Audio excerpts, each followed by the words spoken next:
കൽക്കി അവതാരമായിട്ട് ബൗദ്ധരൂപം ദധൗ, അങ്ങനെ കൽക്കി അവതാരമായിട്ട് വന്നു. ഓരോരോ ഈ 10 അവതാരങ്ങൾ എടുത്തിട്ട് വന്നിട്ടുണ്ട് ഓരോരോ കാലങ്ങളിലായിട്ട്. അങ്ങനെയൊക്കെയുള്ള അങ്ങ് ഞങ്ങളെയൊക്കെ രക്ഷിക്കണം എന്ന് പറഞ്ഞു. അങ്ങനെ ഇവരുടെയൊക്കെ സ്തുതികൾ കേട്ട് മഹാവിഷ്ണു പറഞ്ഞു, സന്തോഷമായി, നിങ്ങൾക്ക് എന്താണ് ആഗ്രഹം എന്ന് പറഞ്ഞോളൂ, അത് ഞാൻ നിർവഹിച്ചു തരാം എന്ന് പറഞ്ഞു. അങ്ങനെ കാര്യം പറഞ്ഞു, ഇങ്ങനെ വിന്ധ്യന്റെ വിഷയമാണ് എന്ന് പറഞ്ഞു. അപ്പോ മഹാവിഷ്ണു അവരോട് പറഞ്ഞു,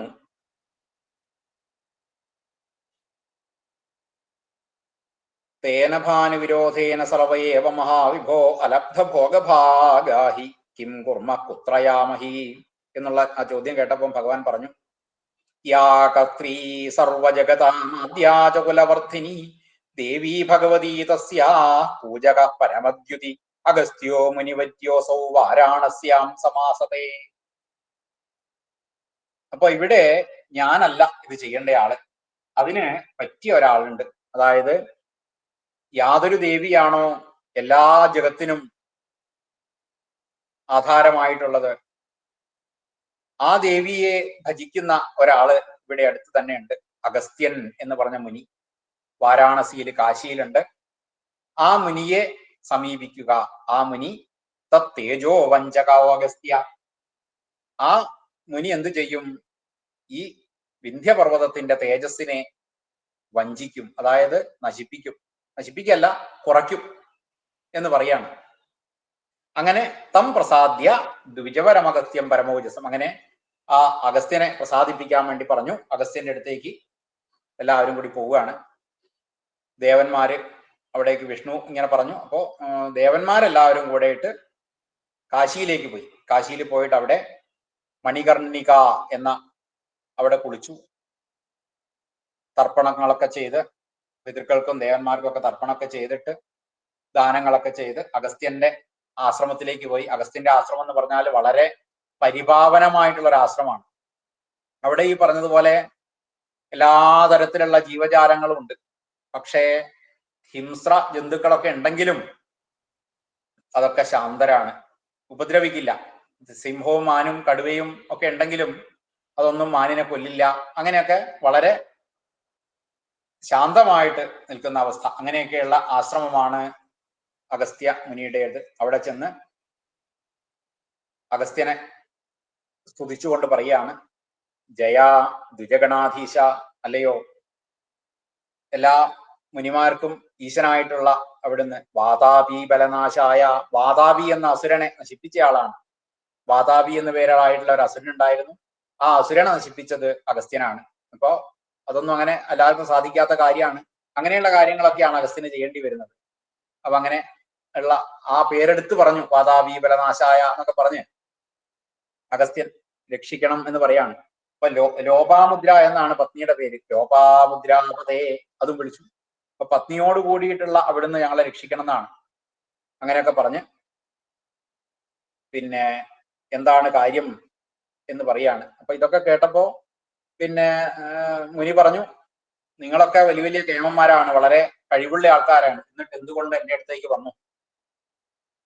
ഇന്ദ്രൻ എന്ന് പറഞ്ഞാൽ വളരെ ശക്തനാണ്, ദേവന്മാരുടെയൊക്കെ ദേവനാണ്, എല്ലാ ശക്തികളും ഉള്ള ആളാണ്. വജ്രം എന്നുള്ള ആയുധമുണ്ട്, ആ എല്ലാ സിദ്ധികളും ഉണ്ട്. ഇതൊക്കെ കാവൽക്കാരാണ്, അഷ്ടസിദ്ധികളൊക്കെ കാവൽക്കാരാണ്. പിന്നെ അഗ്നി മോശക്കാരനല്ല, യമൻ മോശക്കാരനല്ല, അതുപോലെ ഓരോരോ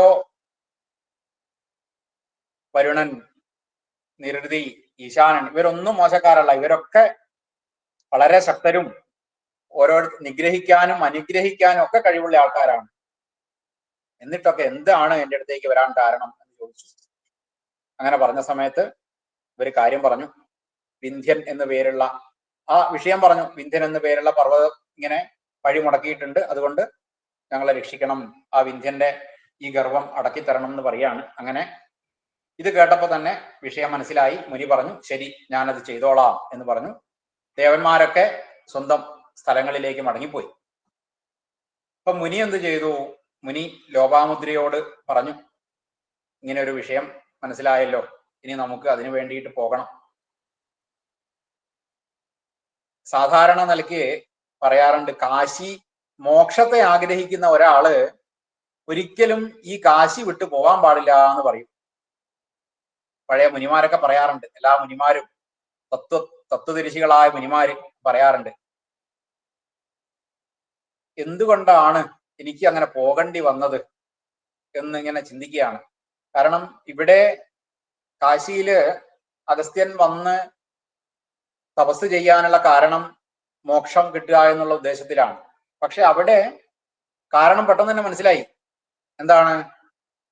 മുനിമാരൊക്കെ പറയാറുണ്ട്, കാശിയിൽ അധികം നിൽക്കാൻ സാധിക്കില്ല. വിഘ്നാ ഭവിഷ്യന്തി കാശ്യാം നിവസതാം സദാം. കാശിയിൽ വസിക്കുന്നവർക്ക് വിഘ്നങ്ങൾ ഉണ്ടാവും എന്ന് കേട്ടിട്ടുണ്ട് എന്ന്. അതുകൊണ്ടാണ് എനിക്കിപ്പോ ഇങ്ങനെ വിഘ്നം ഉണ്ടാവാൻ കാരണം. ഏതായാലും കാര്യം ചെയ്യണം. അങ്ങനെ മണികർണിക അതിൽ ഇറങ്ങിക്കുളിച്ച് കാശി വിശ്വനാഥനെ വണങ്ങി ദണ്ഡപാണിയെ പ്രാർത്ഥിച്ച് കാലഭൈരവൻ ആയിട്ടുള്ള അദ്ദേഹത്തിന്റെ അടുത്തെത്തിയിട്ട് പ്രാർത്ഥിച്ചു, എന്തുകൊണ്ടാണ് എനിക്ക് ഇങ്ങനെ ഒരു ഗതി ഉണ്ടാവാൻ കാരണം? കാരണം ഞാൻ ആർക്കും ഒരു ഉപദ്രവം ചെയ്തിട്ടില്ല, എന്നിട്ടും എനിക്ക് എന്തിങ്ങനെ സംഭവിച്ചു എന്നൊക്കെ ചോദിച്ചു. എന്തായാലും അവിടുന്ന് തപോയാനമിവാരുഹ്യ, പത്നിയോട് കൂടിയിട്ട് തപോയാനത്തെ ആരോഹണം ചെയ്തു. തപസ്സുകൊണ്ട് ഒരു വാഹനം ഉണ്ടാക്കി ആ വാഹനത്തിൽ സഞ്ചരിച്ചു. പിന്നെ കിഴക്ക് ഭാഗത്തുനിന്ന് അഗ്നികോണിലെത്തി. അവിടെയാണ് തടസ്സമായിട്ട് വിന്ധ്യനുള്ളത്. അപ്പോ പിന്നെ പെട്ടെന്ന് തന്നെ മുനിയെ കണ്ടു. മുനിയെ കണ്ട സമയത്ത്, മുനി എന്ന് പറഞ്ഞാൽ വളരെ തപസ്വിയായിട്ടുള്ള മുനിയാണ് അഗസ്ത്യൻ. മുനിയെ കണ്ട മാത്രമേ തന്നെ വിന്ധ്യൻ അങ്ങനെ വിറയ്ക്കാൻ തുടങ്ങി. എന്നിട്ട് വേഗം തന്നെ വിനയത്തോടു കൂടി അങ്ങോട്ട് കുനിഞ്ഞു. തല കുനിച്ചു എന്നർത്ഥം. തല കുനിച്ച് ഒരു ദണ്ഡവൽ, അതായത് പിന്നെ ദണ്ഡ നമസ്കാരം ചെയ്യുന്നത് പോലെ അങ്ങ് ഭൂമിയിൽ പതിച്ചു. അങ്ങനെ അങ്ങോട്ട് കിടന്നു എന്നർത്ഥം.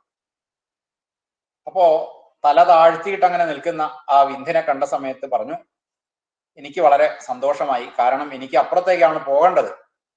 ഏതായാലും ഈ വിന്ധ്യൻ എന്നുള്ള പർവ്വതം വളരെ ഉയർന്നിട്ട് നിൽക്കുകയാണല്ലോ. എനിക്ക് ഇത് മുഴുവൻ കയറിയിട്ട് അപ്പുറത്തേക്ക് പോകുക എന്ന് പറഞ്ഞാൽ വലിയ വിഷമമാണ്. അപ്പൊ അതുകൊണ്ട് നീ ഇതുപോലെ താണ് കിടന്നത് കൊണ്ട് എനിക്ക് വളരെ എളുപ്പമുണ്ട്. അത്ര ഉയരത്തിലേക്ക് കയറണ്ടല്ലോ.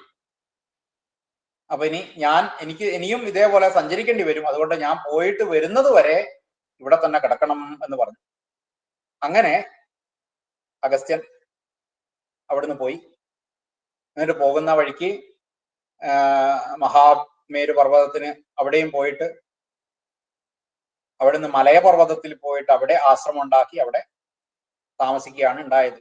ഈ അഗസ്ത്യമുനി പിന്നെ തിരിച്ചു വന്നില്ല.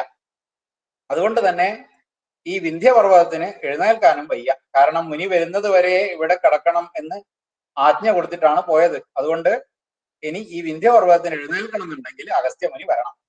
അപ്പൊ അഗസ്ത്യമുനി ഇനി ഇങ്ങോട്ട് വരികയില്ല, വിന്ധ്യപർവ്വതത്തിന് എഴുന്നേൽക്കാനും ആവില്ല. അപ്പൊ അതുകൊണ്ട് തന്നെ ആ വിന്ധ്യപർവ്വതത്തിന്റെ അഹങ്കാരം അവിടെ ഇല്ലാതായി എന്നാണ് പറയുന്നത്. അങ്ങനെ ആ വിന്ധ്യപർവ്വതത്തിൽ വളരെ കാലം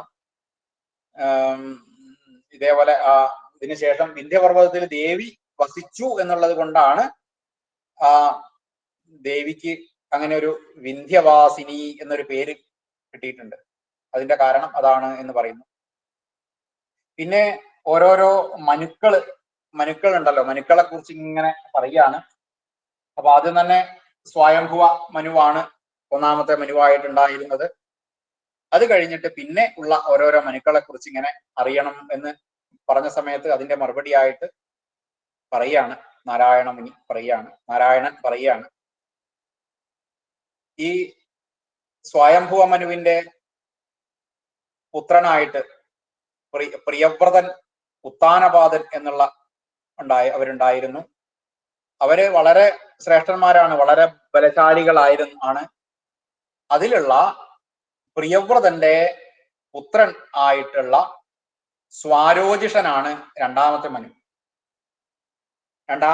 എന്ന് പറയുന്നത് സ്വാരോജിഷനാണ്.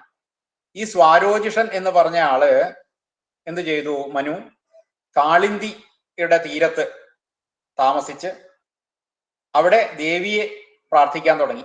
എങ്ങനെയാണ് ഈ സ്വാരോജിഷൻ മനുവായത് എന്ന് പറയാണ്. ഇപ്പൊ സ്വാരോജിഷൻ ഈ കാളിന്തിയുടെ തീരത്ത് താമസിച്ച് അവിടെ ജീർണപത്രാശനോ ഭൂത്വ, ജീർണപത്രങ്ങൾ മാത്രം, അതായത് ഉണങ്ങിയ ഇലകളെ കഴിക്കുള്ളൂ. അങ്ങനെ അത് മാത്രം കഴിച്ചുകൊണ്ട്, അതും ഇതേപോലെ മൃണ്മയിയും മൂർത്തിയും മണ്ണ് കൊണ്ടൊരു വിഗ്രഹം ഉണ്ടാക്കിയിട്ട് അവിടെ തപസ് ചെയ്യുകയാണ്. ദ്വാദശവർഷാണി വനസ്തസ്യ. അപ്പൊ 12 കൊല്ലമാണ് തപസ് ചെയ്തത്. അങ്ങനെ തപസ് ചെയ്തിട്ട് അവിടെ ദേവി പ്രത്യക്ഷപ്പെട്ടു. ദേവിയെ പ്രത്യക്ഷപ്പെടുത്തി സ്തുതിച്ചു ആ ദേവി. എന്നിട്ട് സ്വാരോജിഷ മനുവിന് മന്വന്തരത്തോളം കാലം നീണ്ടു നിൽക്കുന്ന ആധിപത്യം ജഗദ്ധാത്രി താരിണീതി പ്രഥ, അങ്ങനെ ആ മന്വന്തര കാലത്തോളം ഉള്ള അനുഗ്രഹം കൊടുത്തു, ജീവിക്കാനുള്ള അതൊക്കെ അനുഗ്രഹം കൊടുത്തു. എന്നിട്ട് ആ ദേവിയെ താരിണി എന്ന് ആണ് അറിയപ്പെടുക. താരിണി എന്ന് പറഞ്ഞ ദേവിയാണ് ആ ജഗജ്ജനനിയായിട്ടുള്ള ആ ദേവിയെ താരിണി എന്ന് അറിയപ്പെട്ടു. അങ്ങനെ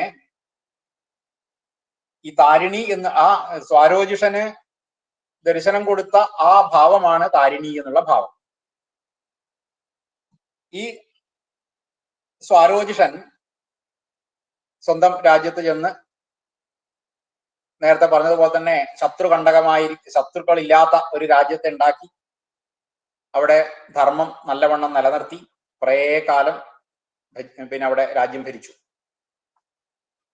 പിന്നെ അത് കഴിഞ്ഞിട്ട് അവസാനം സ്വർഗലോകത്തേക്ക് പോവുകയും ചെയ്തു.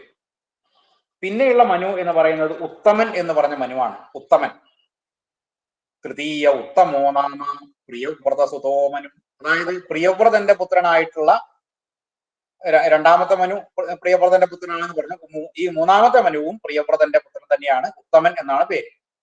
ഈ ഉത്തമൻ എന്ത് ചെയ്തു? ഗംഗാകൂലെ, ഗംഗയുടെ തീരത്താണ് വാഗ്ഭവം സഞ്ജപൻ. വാഗ്ഭവം എന്ന് പറഞ്ഞ മന്ത്രം ജപിച്ചുകൊണ്ട് പരിഷാണിത്രീണ്യുപവസൻ 3 കൊല്ലം തപസ് ചെയ്തിട്ട് ദേവിയുടെ അനുഗ്രഹം വാങ്ങി നേടി. എന്നിട്ട് സ്തുതിച്ച് പിന്നെ സ്തുതിച്ചിട്ട് വരം വാങ്ങി രാജ്യം നേടി, ധാരാളം സന്താനങ്ങളെ ലഭിച്ചു. എന്നിട്ട് ആ യുഗധർമ്മം, ഓരോരോ യുഗത്തിൽ ഓരോ ധർമ്മം ഉണ്ടാവും. ആ യുഗധർമ്മത്തിനനുസരിച്ചുള്ള ധർമാൻ യുഗസ്യ ധർമാൻ, യുഗത്തിന്റെ ധർമ്മത്തിനനുസരിച്ച് ആ എല്ലാം അനുഭവിച്ച് രാജഋഷിമാർക്കും ഒക്കെ കിട്ടാവുന്ന ഏറ്റവും നല്ല പദവിയെ പ്രാപിച്ചു എന്ന് പറയാണ്.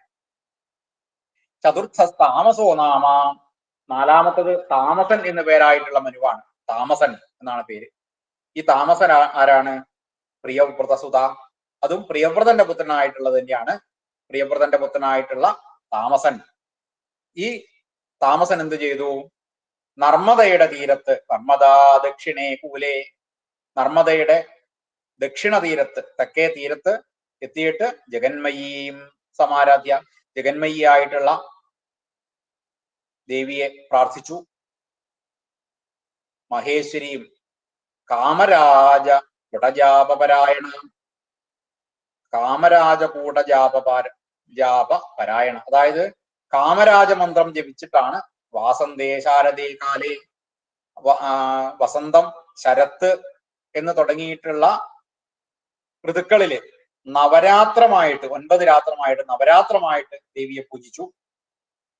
അങ്ങനെ അവിടെ ജലജാക്ഷി എന്ന് പേരുള്ള ദേവി ഭാവത്തോടു കൂടി വന്ന് ആ ദേവിയെ സ്തുതിച്ചു. ദേവിയുടെ പ്രസാദം വാങ്ങി, അതേപോലെ രാജ്യം നേടി, ധാരാളം 10 പുത്രന്മാരെ നേടി. എന്നിട്ട് പിന്നെ സ്വർഗം പ്രാപിച്ചു. ഈ താമസന്റെ പുത്രനായിട്ടുള്ള, താമസന്റെ അനുജനായിട്ടുള്ള രൈവതനാണ് 5മത്തെ മനു. രൈവതൻ, അതെ, രൈവതനാണ്. അതും 5മത്തെ മനുവായിട്ടുള്ളത് രൈവതനാണ്. രൈവതൻ. ഈ രൈവതൻ എന്താ ചെയ്തത്? കാളിന്തി കുലമാശ്രിത്യ, കാളിന്തിയുടെ തീരത്ത് ചെന്നിട്ട് അവിടെ കാമബീജം എന്ന പേരുള്ള മന്ത്രം ജപിച്ച് ദേവിയെ ആരാധിച്ചു. ശക്തിയും ഇതൊക്കെ നേടിയിട്ട് വളരെ കാലം രാജ്യം ഭരിച്ചു. അവസാനം മഹേന്ദ്രപുരിയിൽ എത്തി എന്നാണ് പറയുന്നത്. അപ്പൊ ഇങ്ങനെ പറഞ്ഞു. പിന്നെ ചാക്ഷുഷൻ എന്നു പേരുള്ള ഒരു മനുവിന്റെ കഥയാണ് പറയുന്നത്. ഈ ചാക്ഷുഷൻ എന്നു പേരുള്ള അത് അങ്കൻ എന്നു പേരുള്ള ഒരു രാജാവ് ഉണ്ടായിരുന്നു. ആ അങ്കന്റെ മകനാണ് ചാക്ഷുഷൻ. ഈ ചാക്ഷുഷന് ഇത് കിട്ടാനുള്ള ഒരു ചില കാരണങ്ങളൊക്കെ പറയുന്നുണ്ട്. പിന്നെ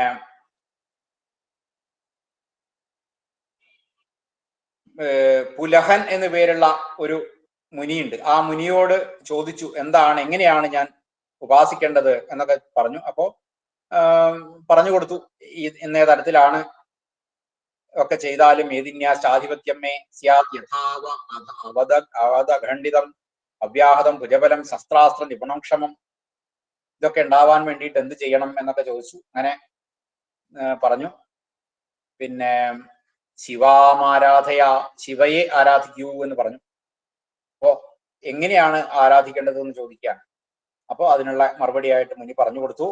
വാഗ്ഭവം ബീജം അവ്യക്തം സഞ്ജപ്യ മനിശം തഥാ. വാഗ്ഭവം എന്ന് പേരായിട്ടുള്ള മന്ത്രത്തെ, ബീജമന്ത്രത്തെ ജപിക്കണം. 3 കാലങ്ങളിൽ ആയിട്ട്, ത്രികാലമായിട്ട് ജപിക്കണം എന്നൊക്കെ പറഞ്ഞ് അതുകൊണ്ട് എല്ലാ കാര്യങ്ങളും ലഭിക്കും എന്ന് പറയാണ്. അങ്ങനെ വളരെ കാലം ജഗദംബികെ ഏവം ത്വമപി രാജന്യേ മഹേശീം ജഗദംബികാം സമാരാധ്യ മഹർത്യം ച ലക്ഷ്യസേ. അങ്ങനെ ആ ദേവിയെ പൂജിക്കുകയാണെങ്കിൽ വളരെ കാലം ഇല്ലാതെ തന്നെ എല്ലാ ഐശ്വര്യങ്ങളും ലഭിക്കും എന്നൊക്കെ പറഞ്ഞു. അങ്ങനെ ഈ ചാക്ഷുഷൻ തപസ് ചെയ്യാൻ വേണ്ടിയിട്ട് പോയി. അവിടെ വാഗ്ഭവ മന്ത്രം ജപിച്ചു. അപ്പോ പ്രഥമേബ്ദേ പല്ലവാശ, ആദ്യം ഉണങ്ങിയ ഇലകളൊക്കെയാണ് കഴിച്ചത്. ശീർണപർണാശന, പിന്നെ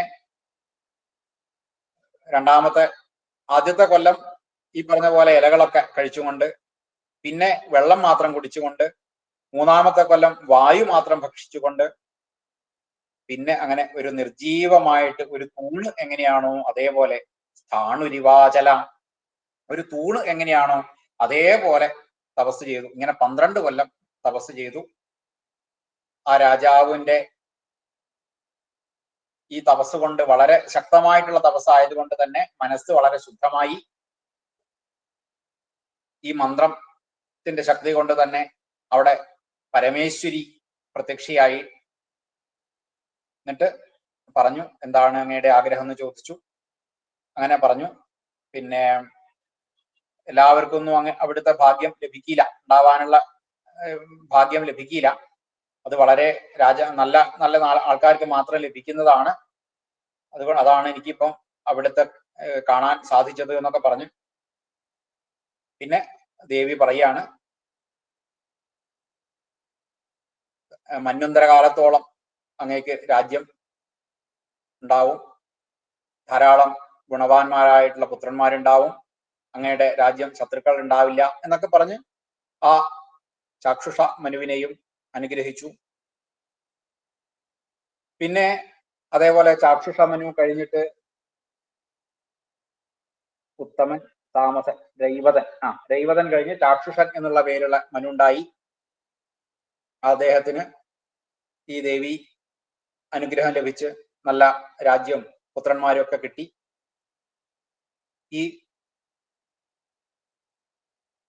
പിന്നെ ഈ ചാക്ഷുഷ മനുവിനും ഇതേപോലെ തന്നെ വളരെ നല്ല ഒരു മനുവായിട്ട് അവസാനം ദേവിയുടെ പദത്തിൽ എത്തിച്ചേർന്നു എന്നാണ് പറയുന്നത്. അതിന് ശേഷം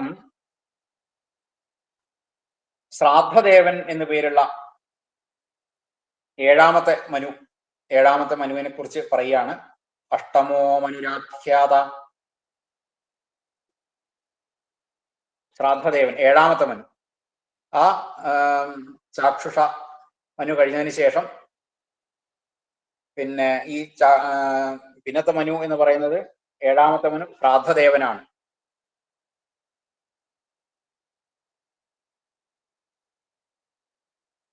ആ ശ്രാദ്ധദേവനും ഇതേപോലെ തന്നെ ദേവിയെ പ്രാർത്ഥിച്ച് തപസ് ചെയ്ത് ദേവിയുടെ പ്രസാദം കൊണ്ട് മനുവായി തീർന്നു. അത്രേ പറയുന്നുള്ളൂ.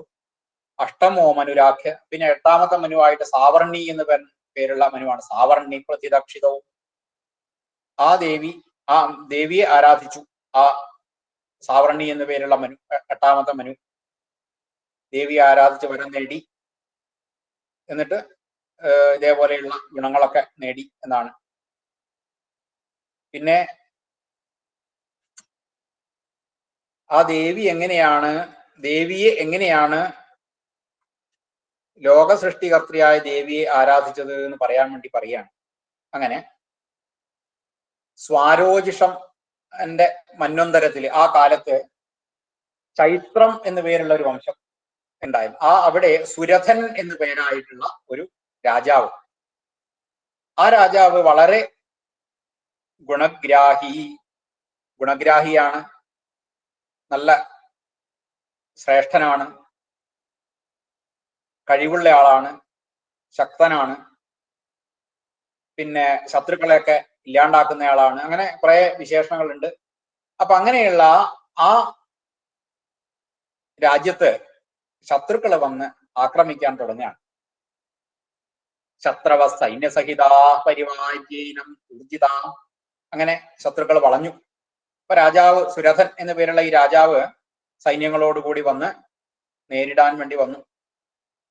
പക്ഷേ ശത്രുക്കള് ഈ സുരഥനെ പരാജയപ്പെടുത്തി. അപ്പൊ സുരഥൻ ഒരു കുതിരപ്പുറത്ത് ഓടി, ജഗാമ അശ്വം അധാരുഹ്യ, ഒരു കുതിരപ്പുറത്ത് കയറി അവിടുന്ന് രക്ഷപ്പെട്ടു. ഏകാഗി വിജനെ, അങ്ങനെ ഏകാഗിയായിട്ട് ഒരു കാട്ടിൽ അങ്ങനെ താമസിക്കുകയാണ്. ആ സമയത്ത് അവിടെ ഒരു മുനിയുടെ ആശ്രമം അവിടെ താമസിച്ചു. അവിടെ എത്തിപ്പെട്ടു എന്നർത്ഥം. കുറച്ചു കാലം അവിടെ തന്നെ താമസിച്ചു.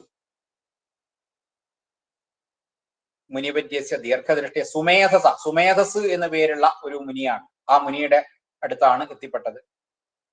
അങ്ങനെ ഒരു ദിവസം ഈ അന്നത്തെ പൂജകളൊക്കെ കഴിഞ്ഞതിന് ശേഷം രാജാവ് മുനിയോട് പറഞ്ഞു, എനിക്കിങ്ങനെ ചില ദുഃഖങ്ങളുണ്ട്, ഇങ്ങനെ രാജ്യമൊക്കെ നഷ്ടപ്പെട്ടു, ഞാനിപ്പോ ഇനി എന്താണ് ചെയ്യേണ്ടത് എന്ന് ചോദിക്കുകയാണ്.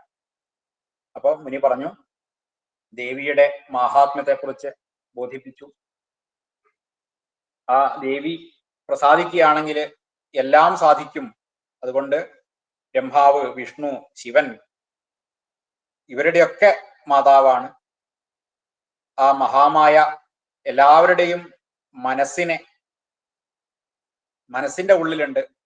ആ മനസ്സിനെയൊക്കെ ബലമായിട്ട് അപഹരിക്കുന്നയാളാണ്. അതുകൊണ്ട് അങ്ങയുടെ മനസ്സും ഇതേപോലെ അടക്കി പിടിച്ചിട്ടുണ്ട്. അതുകൊണ്ട് ആ ദേവിയെ തന്നെ പ്രാർത്ഥിക്കണം എന്ന് പറയാണ്.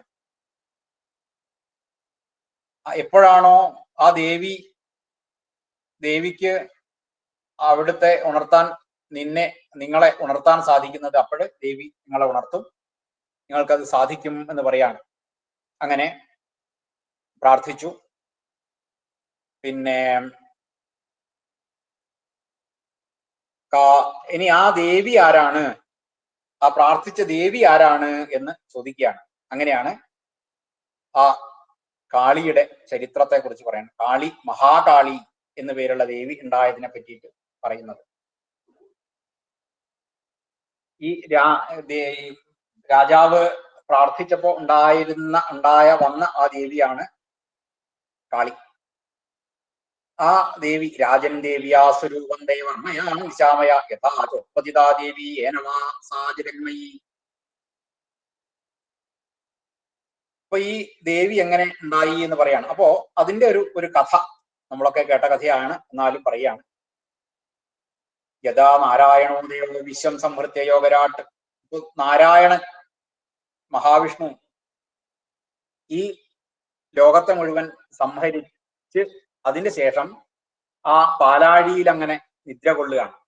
ആ നിദ്ര കൊള്ളുന്ന സമയത്ത്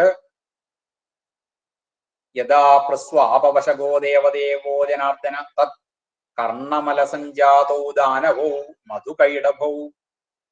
അപ്പൊ അങ്ങനെ നിൽക്കുന്ന സമയത്ത് ഈ ദേവന്റെ മഹാവിഷ്ണുവിന്റെ കർണത്തിൽ നിന്നും, കർണമലം അതിന്റെ ഉള്ളിൽ നിന്നുള്ള മലം, അത് പുറത്തേക്ക് കളഞ്ഞ സമയത്ത് അത് 2 അസുരന്മാരായിട്ട് മാറി. മധു കൈടഭൻ എന്ന് പേരുള്ള 2 അസുരന്മാരായിട്ട് മാറി. അപ്പൊ അവരുണ്ടായി. അവരിങ്ങനെ വന്ന സമയത്ത് ചുറ്റും ജലാണ്, വെള്ളമാണല്ലോ. അപ്പൊ അവരിങ്ങനെ എന്താണ് എന്ന് അറിയാൻ വേണ്ടി കുറെ ഇങ്ങനെ ചുറ്റിത്തിരിഞ്ഞു. അങ്ങനെ നോക്കുന്ന സമയത്താണ് ഒന്നും കാണുന്നില്ല. അപ്പോഴാണ് ആ ഒരു താമരത്തണ്ട്, ആ താമരത്തണ്ടിന്റെ മുകളിൽ ബ്രഹ്മാവിനെ കാണുന്നത്. അപ്പൊ ഏതായാലും ഇങ്ങനെ ഒരാളെ കണ്ടല്ലോ, എന്നാ പിന്നെ അയാളെ ശരിപ്പെടുത്താം എന്ന് കരുതിയിട്ട് കൊല്ലാൻ വേണ്ടിയിട്ട്, ബ്രഹ്മാവിനെ കൊല്ലാൻ വേണ്ടിയിട്ട് അങ്ങനെ തുടങ്ങുകയാണ്. അപ്പൊ ഇപ്പോ ബ്രഹ്മാവ് എന്ത് ചെയ്തു? മഹാവിഷ്ണുവിനെ ശരണം പ്രാപിക്കാൻ വിചാരിച്ചു. അപ്പം മഹാവിഷ്ണു എന്താ ചെയ്യുന്നത്? മഹാവിഷ്ണു ഉറങ്ങുക. ഇനിയിപ്പം മഹാവിഷ്ണു ഉണരാണ്ട് രക്ഷയില്ല. അപ്പം മഹാവിഷ്ണു എന്ത് കാരണം കൊണ്ടാണ് ഉണരുന്നത്?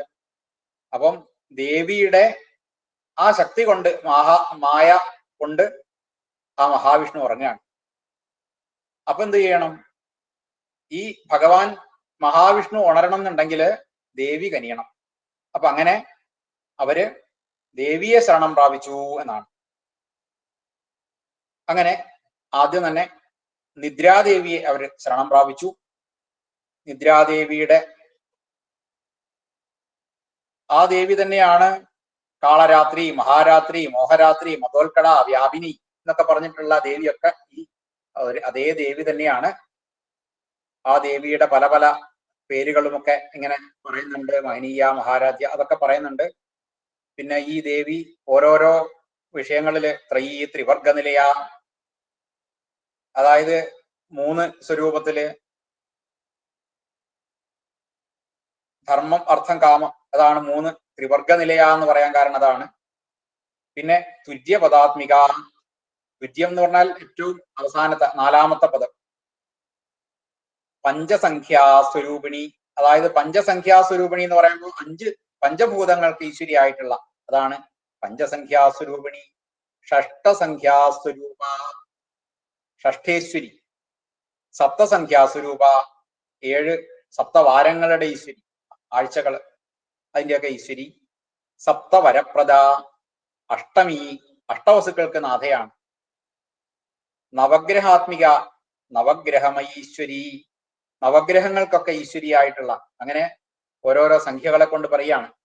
നവരാഗകല, രമ്യ, നവസംഖ്യ, പിന്നെ ദശമി എന്ന് പേരുള്ള ദശമി, ദശദിക് പൂജ്യ, 10 ദിക്കുകളിലും പൂജ്യ. ദശാശാവ്യാപിനി, 10 ദിക്കുകളിലും വ്യാപിച്ചിരിക്കുന്ന രമ. ഏകാദശാത്മിക, ചൈകാദശരുദ്ര നിഷേവിത, 11 എന്ന് പറഞ്ഞ സംഖ്യ. അപ്പോ ഏകാദശ സംഖ്യാസ്വരൂപിണിയായിട്ട് ഏകാദശരുദ്ര, 11 രുദ്രന്മാർക്ക് സേവിതയായിട്ട്.